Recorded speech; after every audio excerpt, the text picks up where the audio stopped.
le survivalisme est-il profondément lié à l'univers vidéoludique ? Pourquoi le jeu vidéo est-il détesté de cette communauté, comme s'il incarnait le mauvais chemin à emprunter ? Pourquoi n'est-il pas vu comme un simple outil, un système d'apprentissage pour devenir meilleur ? Pourquoi ne pas faire du jeu vidéo notre allié numérique pour survivre dans la vie réelle ?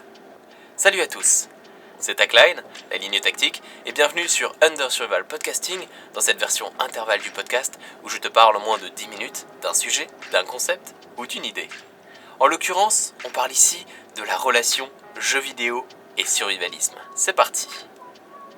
J'avais déjà évoqué le cinéma dans un dernier épisode et sa relation conflictuelle avec notre survivant. Aujourd'hui, c'est au tour du jeu vidéo d'être mis sur le devant de la scène. C'est un pari quasi hérétique pour la plupart des survivalistes. Tout comme pour l'univers du cinéma, le jeu vidéo reste honni de la communauté. Il ne représente bien souvent qu'une lourde chaîne qui nous relie à ce que nous étions enfants et de ce fait nous ralentit. Curieuse ironie qu'une chaîne survivaliste qui parle de chaînes qui nous empêchent de l'être, ainsi que d'un sujet qui déchaîne les passions. Pour les uns, une perte de temps dans un monde où tout va déjà trop vite et où il est très compliqué, voire impossible, de développer une autonomie parfaite. Pour les autres, simple passe-temps agréable pour se vider la tête. Et si nous allions plus loin ? Et si une autre voie était possible ? Comme si nos rails offraient subitement un autre choix à nos petites locomotives. Et ce choix, c'est celui de prendre ce média d'un point de vue fonctionnel, de renouer avec le petit enfant émerveillé qui sommeille en chacun de nous. Dans notre passé, le jeu était omniprésent. Mais pourquoi donc ? Pourquoi est-il commun à toutes les civilisations ? Pourquoi ont-elles toutes fait le choix d'intégrer une pratique quelle qu'elle soit, d'apparence inutile, voire contre-productive ? Mais avant de comprendre pourquoi, comprenons ce qu'est le quoi. Qu'est-ce que le jeu ? Est-il une simple émanation culturelle, le témoin de notre évolution technique, technologique et spirituelle, qui montre simplement par son inutilité que nous avons réussi à nous émanciper de nos besoins primaires ? Ou serait-ce l'inverse ? Comme une loco à rebours, serait-ce le jeu qui serait à l'origine de la culture ? Mais n'est-ce pas là une vision trop humaine des choses ? Pour beaucoup, le jeu étant partagé par le règne animal, il n'a donc aucun rapport de filiation avec notre univers de bipèdes pensants, un brin arrogant peut-être. Il n'est que l'expression d'une activité née de l'imaginaire, hors du cadre de nos activités classiques, dénuées d'intérêt matériel ou d'utilité quelconque à première vue. Libre expression d'un besoin impérieux. Cette activité de l'esprit pour l'esprit va bien au-delà d'un bilboquet, d'un jeu d'échecs, de Fortnite ou de Call of Duty. Il se cache et réside parfois là où on l'y attend le moins, comme à travers ces lignes que j'assemble, un brin amusé justement. Le but étant de t'offrir quelques sonorités entraînantes pour dérouler une pensée, le temps de quelques arrêts de train.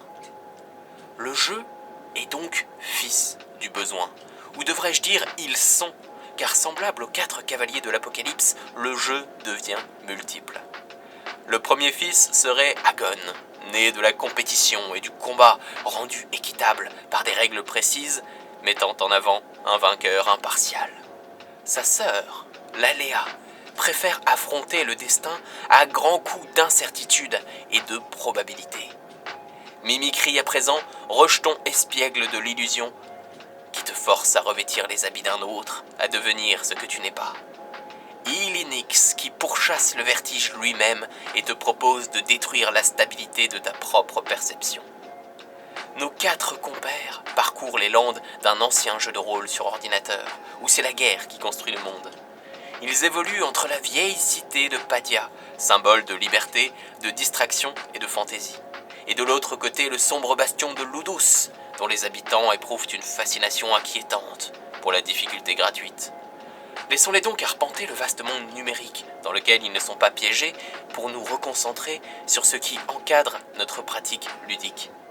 Mais pas n'importe quel cadre, celui dont on édicte nos propres règles, nos propres lois, mais auxquelles les autres n'ont pas le droit de déroger, sous peine de sanctions et autres bannissements mettant fin au jeu lui-même.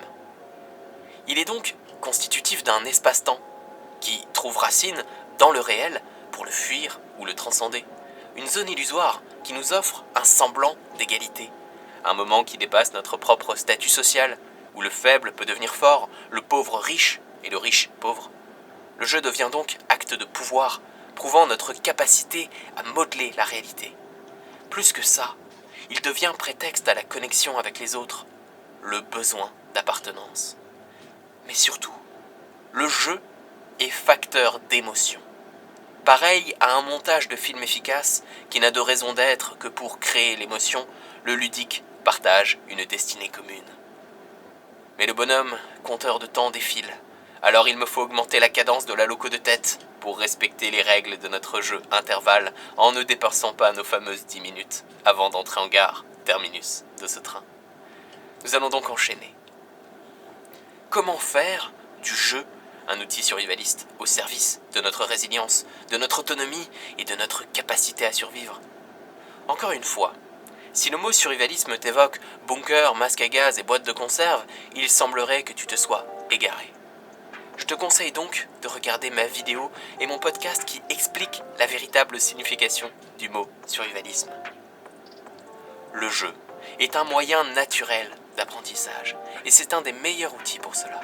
Car contrairement à la corvée de réviser ou d'apprendre que certains éprouvent comme s'ils étaient encore à l'école, le jeu nous fait oublier le temps qui passe. Il attire notre attention avec une simplicité déconcertante. Et c'est en cela qu'il constitue un allié de choix face à l'immensité de ce qu'il nous faut apprendre pour être un bon survivaliste. L'aspect ludique nous permet d'être confrontés à des moments de grande tension, que ce soit l'agression, l'incendie ou l'accident. À titre d'exemple, je pourrais parler de Life is Strange, qui nous confronte, dans une maîtrise cinématographique de son univers, aux conséquences de nos propres décisions. Où le fait de choisir de se battre, de donner un simple coup de poing, bascule tout un univers d'une paix tranquille vers un monde sombre et triste. Où il faut choisir entre voler et prendre le risque de mal finir, ou bien se passer de tel ou tel objet, pourtant si nécessaire à notre propre survie. Ainsi, nos tendances naturelles nous guident vers une fin parmi d'autres, et c'est en rejouant que nous prenons la mesure réelle de ce que nous faisons. Et cette réflexion, on peut l'étendre à toute la catégorie des jeux possédant une fin alternative, qui nous incite à rejouer pour les débloquer. Ce recommencement nous permet aussi d'être plus attentifs aux détails et de mieux comprendre notre propre perception. Le pourquoi nous avons vu telle ou telle chose en premier. On pourrait parler des serious games, qui forment un individu à une compétence qu'il pourra déployer dans le monde réel, comme les simulateurs de vol pour nos pilotes, ou même des jeux comme Liftoff pour apprendre à utiliser un drone en FPV First Person Viewer, qui nous évite de dépenser des milliers d'euros de réparation si nous avions dû apprendre avec un véritable drone dès le début. Sans oublier les jeux pervasifs, qui font appel à d'autres ressources, comme le géocaching ou l'usage de coordonnées précises pour trouver des éléments ludiques. Sans oublier les QR codes ou les concepts comme Pokémon Go qui, finalement, tentent de nous reconnecter au monde réel.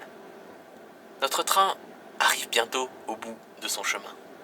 Ensemble, nous avons défini le concept du jeu, ce qu'il représente pour chacun, de quoi il est constitué, de son cadre et finalement de son utilité et de comment l'utiliser pour qu'il rejoigne notre boîte à outils survivaliste. Dis-moi ce que le sujet t'inspire. Dis-moi aussi quels sont les podcasts que tu préfères et pour lesquels tu voudrais voir une suite apparaître. En l'occurrence, pour celui-ci, nous pourrions parler de game design, de neuroergonomie et du concept de gamification, dont tu trouveras un exemple sur undersurvival.com, si tu es attentif bien entendu, car beaucoup n'ont simplement pas découvert les secrets de ce site internet. Le jeu vidéo, au-delà de nous apprendre, serait-il capable d'améliorer le sort de notre monde ? Serait-il possible de résoudre des problématiques graves de notre temps par la collaboration de différents individus, voire communautés, qui, sous couvert de jouer ensemble, finissent par découvrir les secrets de l'univers? Je n'en sais rien, mais une chose est sûre. Quelques minutes de ton temps peuvent sauver des vies, à commencer par la tienne, et c'est déjà pas mal. Alors, abonne-toi.